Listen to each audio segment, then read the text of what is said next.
Hello there, good afternoon. I'm Joseph Johnson and this is NTN Nationwide. Glad you could join us. We begin the news by telling you that on Thursday, 2nd of June 2016, the federal government of Nigeria launched the cleanup of Ogoni land following United Nations Environmental Programme report. Now, this action by the government was widely applauded, but beyond the euphoria of the launching lies the issue of security and the need to stop any further devastation of the land. In this report, Mayor Ogoni tells us how prepared the government and people of Ogoni land is to see the success of this exercise. This cleanup is for the benefit of the people of Ogoni land and other surrounding communities in the Delta and to the glory of God. Vice President Yemi Osinbajo there signaling the commencement of the cleanup of the Ogoni land. The UNEP report indicated a timeline of 25 to 30 years to achieve a full restoration of the environment of the Niger Delta. There is therefore now a serious need for all Nigerians, irrespective of political, ethnic, or religious affiliations, to support the effort of this administration.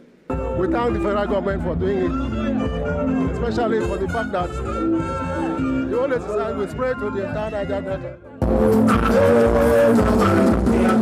Beyond the euphoria of the celebration lies the issue of security and mutual understanding among parties for successful exercise.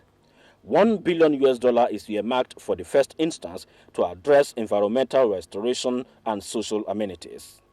Bearing in mind the economic and social gains that may come with the exercise, the involvement of the locals, especially the youths, is key. They should make use of the youth so that nobody has any avenue of complaining that is being marginalized or being relegated. We promise that the youth and the nation of these Ogoni people, they are going to make peace. Now that we have seen this green light of salvation, let us change our lifestyle, let us avoid vandalism, let us avoid kidnapping. For some Federal Executive Council members and other stakeholders, all acts of oil spill must be addressed squarely. If not, the cleaning up of the Ogoni land will be like mopping the water while the tap is on. I consider them most vital because that is what will bring conviction, so that whatever is good will be sustained. Because without that conviction, which comes from the inner conscience, it's impossible to tell people to stop the activities that continue to pollute their land. And we are serious on that. It will require transparency and accountability, and it will require proper representation of the people at the grassroots in what we do in investing in their future. Beyond the clappings and goodwill messages to the federal government, UNEP and other development partners that are involved in the cleaning up of the devastated land in Ogoni, the advice is that companies operating in the area should imbibe in activities that will not affect the ecosystem in the areas that they are operating. From Ogoni, River State. 145 naira. Terms of reference for the committee include looking into the enthronement of a framework of a national committee that will discuss issues of national wage for the entire country. 2. Looking into suggestions of all concerned parties, both government and labor, on suggestions of amelioration to workers and to Nigerians geared towards cushioning the effects of attendant fallout of the deregulation of the downstream sector of the government is concerned over the frequent clashes between farmers and herdsmen, which is becoming a threat to national security. The country also loses millions of dollars to importation of milk and other dairy products, despite Nigeria being the largest producer of livestock in West Africa. The program designed to address the challenge by the federal government include development. The Kautalahori is a socio-cultural association that seeks to promote and protect the interests of the Fulanis. The association was at the Senate to seek the intervention of the Apex legislature in what they call branding of Fulani herdsmen as terrorists. The Fulani have been and they still remain peace lovers and the respecters of all Nigerian laws. Senate President Bukola Saraki, who described the perennial clashes between farmers and herdsmen.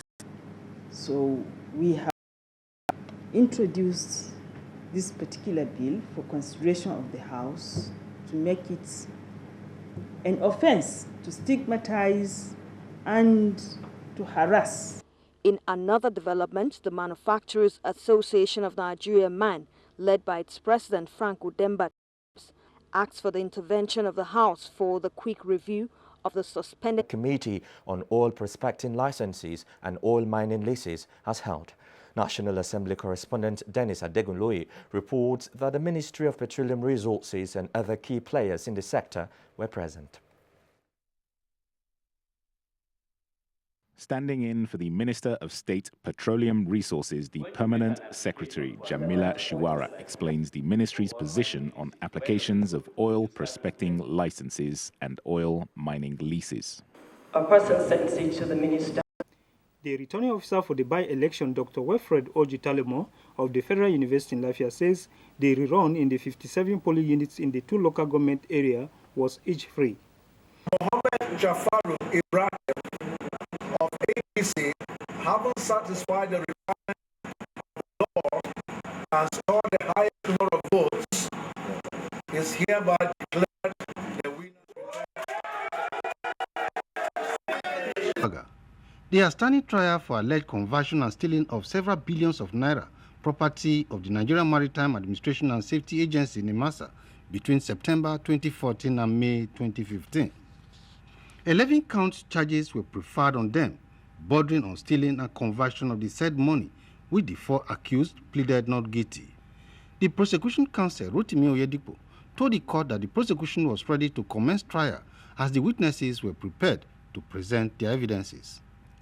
The defense counsels objected, arguing that it is better to give the accused and their counsels enough time and facilities for their defense.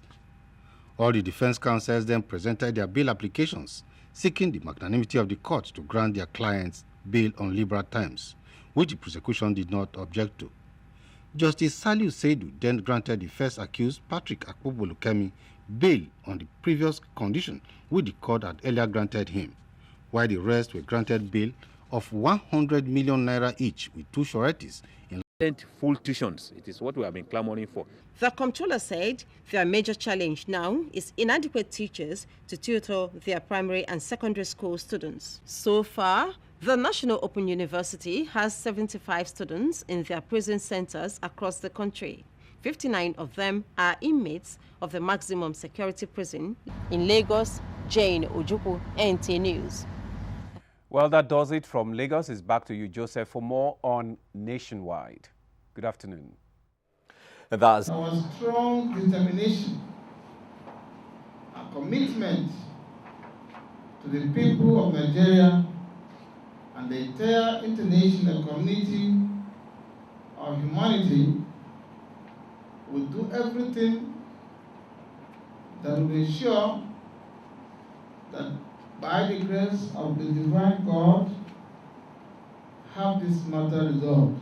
The petition against Boko local government and the Bureau for Local Government and Chieftaincy Affairs by twin of creating millions of jobs. Unlike the oil and gas industry, the solid mineral sector is labor intensive. Already, the number of people involved in this sector, you only need to go. We were in Jos with the Minister of State about 2 weeks ago, and just on the top of one plateau, we saw like 1,000 people just scraping alluvial minerals. So it is even right now, it is unimaginable the number of people who are employed by the sector because it's informal. The record is not there. But I can tell you that this is a sector that can provide at least 1 million direct jobs, and much more than that in indirect jobs. In other countries like Australia, the mining industry has generated billions of dollars in created jobs and is the second largest producer of gold, while in South Africa, gold mining has employed over 240,000 people and accounted for 49 billion rands in foreign currency earnings in 2007. Mining in South Africa has been the main driving force behind the history and development of Africa's most advanced and richest economy after Nigeria. Today's mining should not Shovel mining, and the mechanized mining is capital. To help cope with the seeming challenging times facing the nation's economy, the charge came on NTS Good Morning Nigeria as the guest stressed that economic management is not a quick fix, but requires reforms and a change in fiscal policies. Gufang Shaji tells us more. Regarded as Africa's largest economy, the reality for many Nigerians is that the nation's economy is currently crawling on all four like a toddler. Thousands of breadwinners have lost their jobs, and many of those who are still engaged have their remunerations delayed or their organizations are owing. The guests were unanimous on this reality. However, they stressed that times as this is an opportunity for Nigerians to look inward, leverage on social and knowledge capital to glide against the tides of hardship. In this economy, if you can find where things can sell, and you can get something, because there is something we have if you don't have money. We call it social capital. And that, all those people you see in the hold-up hawking, they didn't buy it. Someone gave that thing to them on trust. And when they make his money, he returns the funds, and then he has some profit. The hardship that we have only requires that you sit down, do what I call serious introspection. Do self-examination that requires that you be candid with yourself, you be courageous in doing that, and ask yourself, what am I going to do to survive? The first step to this is to changing the economics of your life. They also spoke on the need for government to create opportunities in agro-businesses. Agribusiness, like everyone has said, holds the greatest opportunity for us. It's not the kind of agric you take your local hoe or the ridger and the cow to go to. That's not the one we're talking about. These inputs are very costly, but we require that every level of government, the local, state, should heavily budget and fund input subsidies. Citizens were charged to remain patient and hopeful, as before the break of dawn, there are always the night seasons. In Abuja, Gofan Shaji, NTA News. More than 500 indigent patients undergo eye surgery in Kaduna, and NDLEA willing to invest in its economy. The governor stated this while interacting with Ivorian ambassador to Nigeria, Mrs. Tarikone Mamman. Habib Hussein has the details. Ivory Coast being a country that invests heavily on agriculture, the ambassador deemed it paramount to seek for collaboration with the state on how to develop a bilateral relation that will be of beneficial to the development of the state economy. Help for the world so much when we have a crisis. We are political crisis, and now it is back of us, and it is the place here to say thank you very much for Nigeria and the people.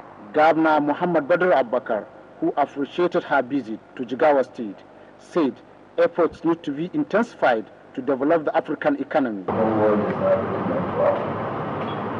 The days of Europe, when the days of America, when the Asian tigers are going to beat, it is time for Africa. I think all over the world, investors are looking into Africa. They have the potential and the advantage to move the world economy this time around. The governor assured his administration's commitment to partner with Ivory Coast to realize its dream of moving the state economy forward. From Duse, Habib Hussein, NTA News. More than 500 patients suffering from various eye ailments are undergoing surgery at the Yusuf Danso Memorial Hospital, Kaduna. The free Medicare is an intervention of the International Islamic Relief Organization from the Kingdom of Saudi Arabia. Benny Adams reports that the Saudi Arabian team also brought with them the latest technology in eye surgery. These are some of the over 500 persons threatened by blindness, a number which is just a fraction of patients suffering from cataract and glaucoma in the state. The intervention in Kaduna by the Relief Organization, in collaboration with National Eye Center and Kaduna State Government, is aimed at eradicating blindness in the world. All the patients that is being screened for this surgery will be operated, irrespective of the number. Even if it is 800, we are going to make sure we meet up to all the patients being screened. So it's the new surgery that is done mostly worldwide now. especially in the developed world. So it's called phacoemulsification cataract surgery. So National Eye Center, being the center for eye care in Nigeria, should start doing this kind of surgery so that our patients don't have to go outside, abroad, to go and have it done more expensive. Ajayi Ibrahim is one of the beneficiaries. They don't even take any money for us. Both the medicine and glass we see so, or they give everybody free. We are very happy. The International Islamic Relief Organization, aside intervening in healthcare, is also involved in sanitation and provision of safe drinking water, as well as building of mosques and care for orphans around the world. In Kaduna, Benny Adams, NTA News. Back to you, Joseph, for more on Nationwide. Good afternoon. Thank you, Amin.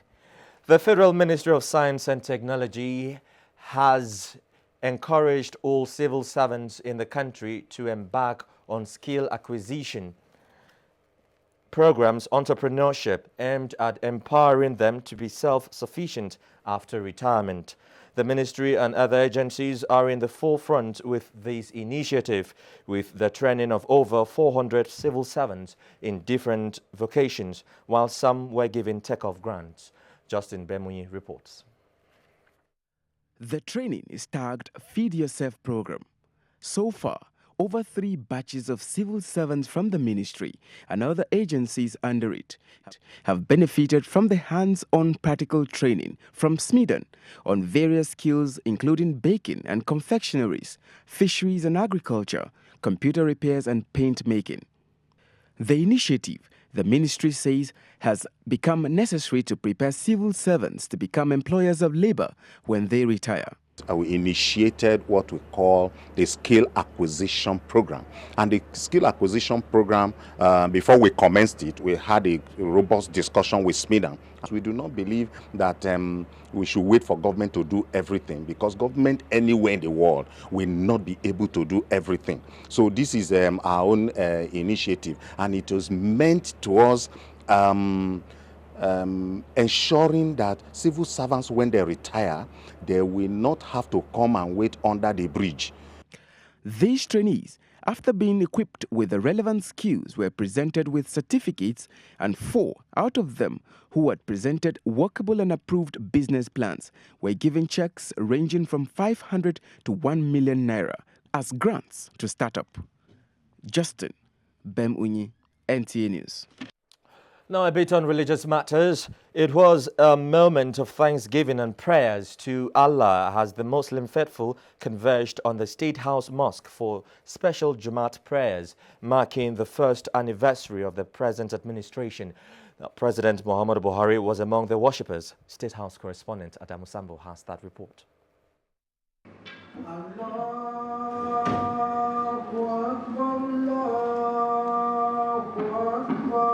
The Jumat prayer session, presided over by the Chief Imam of the State House Mosque, Abdulwahid Usman, was the first since the Buhari administration clocked 1 year in office and the last before the month-long Ramadan fast. For President Muhammadu Buhari, there is no better time than now for thanksgiving to Allah for his protection, guidance, and bountiful blessings in the last 1 year. Gratitude to God was said sufficiently and profusely for keeping this country one, for all of the things that he has allowed the government to undertake for the people of this country. In his khutbah, Imam Abdulwahid Usman admonished the congregation to use the forthcoming Ramadan fast in developing and strengthening their powers of self-reform and control, as well as resistance of wrongful desires in the interests of Nigeria. The Imam made a big issue of the fact that Nigerians needed to take the lessons of Ramadan very seriously, especially on matters of taking responsibility for fellow human beings, feeding those who don't have. Prayers were offered for enhanced unity, stability, and development of Nigeria. From the State House, Adamu Sambu, NTA News. This is NTN Nationwide. We take some messages, after which the news continues. Don't go away. If you hear a bomb explosion or gunshots of an active shooter, that might be a terror attack. At such times, Always remember 3 action words: run, hide, report. Don't try to run towards the terror scene to save the situation, because there might be a second bomb blast or another attack. Run far away and take cover. Make sure you are safe first. Yes, it is in our nature to sympathize over the hurt, but remember, only trained personnel can help in such situations. When in a secured environment, promptly call relevant authorities and help will come. For anonymous reporting, call 09630-3250-5 or 0813-2222-106. If you see something, say something. Nigeria, unite against terrorism. This message is brought to you by the Federal Ministry of Information and Culture.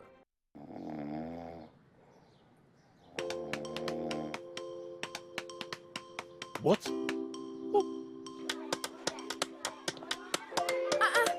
What are you doing?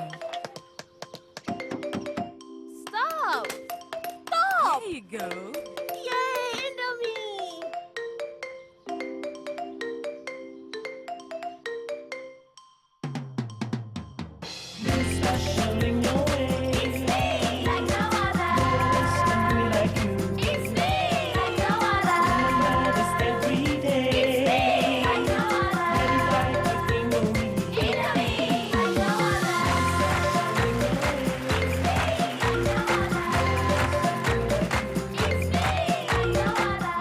All amazing moms who identify and nurture the uniqueness in our kids. To all the unique children of the world, happy Children's Day from Indomie. Indomie noodles, tasty nutrition, good for you.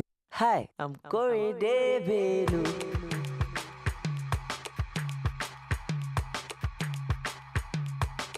Maven. Okay, guess what? The police force is more efficient and more proactive than ever. All we need to do is trust the police and partner with the police. I don't get that lot, God you win. The police is here to protect and serve you. All they need is your cooperation. There be one for my hand, but God you win. So I'm calling on all communities to cooperate with the police to ensure fast response in case of any emergency. Police na your friend, though. If you no call police, who you want call?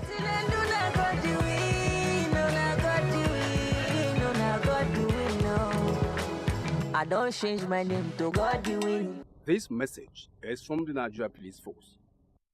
Admission forms for the 2016-2017 academic session of the NTA Television College Jos into its diploma courses are now on sale. NTA TV College Jos is the only federal government-owned specialized tertiary institution charged with the mandate of providing high-quality professional education in television production, engineering, and journalism.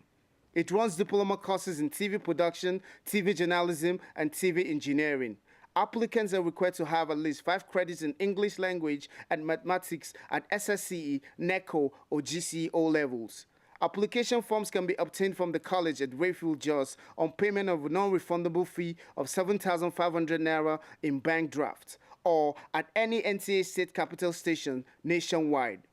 Completed application forms should be returned to the office of the Academic Secretary, NTA Television College, Rayfield Jos, or to the Center of Purchase. For further inquiries, please call 080-655-87730. NTA Television College Jos, training you to be the best you can. It's the weekend file. This is largely because of its philosophy of engaging all classes of people, the artisans, politicians, technocrats, captains of industry, and professional analysts on issues that touch all aspects of life and living. In the conversations that follow, you find it as an integral part of the nation's development strategy for poverty to be alleviated soon, especially among rural women and the physically challenged. This is the position of a non-governmental organization. Somebody Mohammed Yabo disclosed this at a stakeholders town hall meeting organized by the Sokoto State Police Command. The report. The immediate stakeholders town hall meeting is an innovation of the Inspector General of Police, Solomon Arasi, to make police interact with people with a view to discussing ways of improving security in the state. Participants at the meeting were drawn from academia, religious bodies, traditional institutions, attributing it to drug abuse. He therefore enjoined youth to desist from antisocial behaviors in order to make the country a safe place. Commissioner for Youth and Sport Development Musa Ausegedamadi said the lecture is to educate inmates on the dangers of drug abuse. He assured of the ministry's readiness to continue supporting inmates whenever the need arises. Other speakers at the occasion both highlighted the negative consequences of drug abuse and the need for inmates to shun such acts after serving their jail terms. In her remarks, Controller Sokoto Central Prison Hawa Shetima Bukar thanked the ministry for the gesture and charged the inmates to use the knowledge they acquire during the lecture. Highlight of the event was presentation of detergents, food, and drinks to the inmates. It is good for Nigerian youth to know what they are doing, to be well and doing so that we have good leaders of tomorrow. The Ministry of Youth also distributed working tools to 69 youth organizations in the state to boost community development projects. In Sokoto, Muhammad Nasir, NTA News. And that's it from here. It's back to you, Joseph. Good afternoon. Many thanks, Zainab. The Senior Special Assistant to the President on Foreign Affairs and Diaspora, Abike Dabiri Erewa, says she is ready to partner with the University of Ibadan in the formulation and development of a national diaspora policy. The Senior Special Assistant said this when she received the head Diaspora and Transnational Studies University of Ibadan in Abuja. Gabriel Ludu reports. Abike Dabiri Erewa believes that a comprehensive diaspora policy will not only articulate and address the major concerns of Nigerians in the diaspora, but also takes into consideration issues of integration upon their return to Nigeria. It's important that the diaspora are part of the engagement and policies and programs of government, despite the fact that they are not home in Nigeria. Certainly. So we're going to ensure that we don't pay lip service to diaspora engagement. We're going to have a diaspora policy. We'll come up with a strong framework that will guide all the diaspora engagement. And President Buhari is determined to create a good enabling environment, both for Nigerians at home and Nigerians in the diaspora. We need to go beyond the informal mobilization of diaspora resources to be able to come up with an official framework for how the diaspora will redound, as it were, to national development. Diaspora and Transnational Studies is a new course of study, and the University of Ibadan is the first to introduce it in the continent. In Abuja, Gabriel Udu, NTA News. It's high time we updated you with news on the foreign scene. Kenya's opposition to restart its weekly electoral commission protests, and Poland to recruit 35,000 paramilitary defense forces as tension with Russia rise. These and more on Global Tidbits with Chimdiman Dubisi. After talks to quell the rising electoral tensions with President Uhuru Kenyatta failed, Kenya's opposition has scheduled to resume its weekly election demonstrations on Monday. The protest, which the opposition promised will be peaceful, is over the Electoral Commission's makeup. And Turkey's president has officially opened Turkey's biggest embassy in the world in Somalia. The project cost $64 million. On the United Nations peacekeeping mission in Mali, UN Secretary General Ban Ki-moon is calling for extra 2,500 troops to reinforce Mali's mission, where 12 members of the mission were killed in attacks in May alone.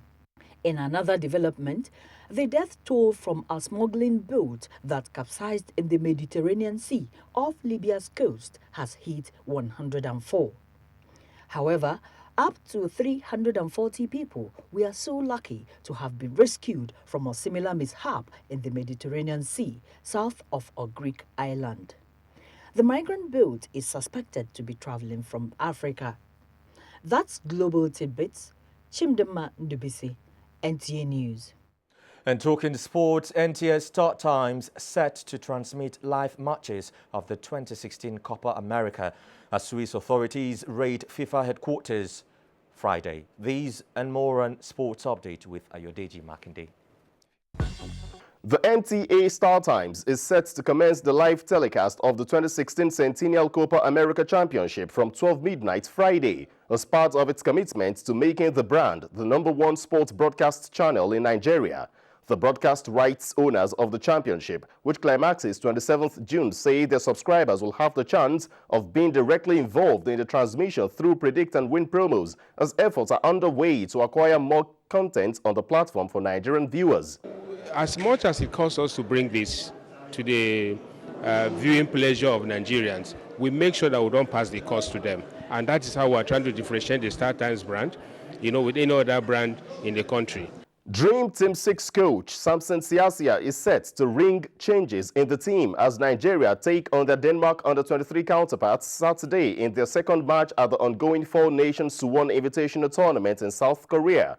Siasia says he wants to offer every invited player the chance to prove their worth as he bids to install confidence and winning mentality in the team ahead of the 2016 Rio Olympic Games. Nigeria had lost to South Korea by a lone goal in the opening match of the tournament Thursday. FIFA lawyers claim former President Sepp Blatter, former Secretary General Jerome Valcke, and former Deputy Secretary General Marcus Katner wrongly profited by £55 million from the organization in the past 5 years with a series of salary increases, bonuses, and incentives, some of which broke the law. This was obtained from documents and electronic data seized during a search of FIFA headquarters by Swiss authorities Thursday. With sports updates, Ayodeji, Makinde, NTA News. And those are the latest on NTN Nationwide. Thank you very much indeed for your time. I'm Joseph Johnson. Bye-bye.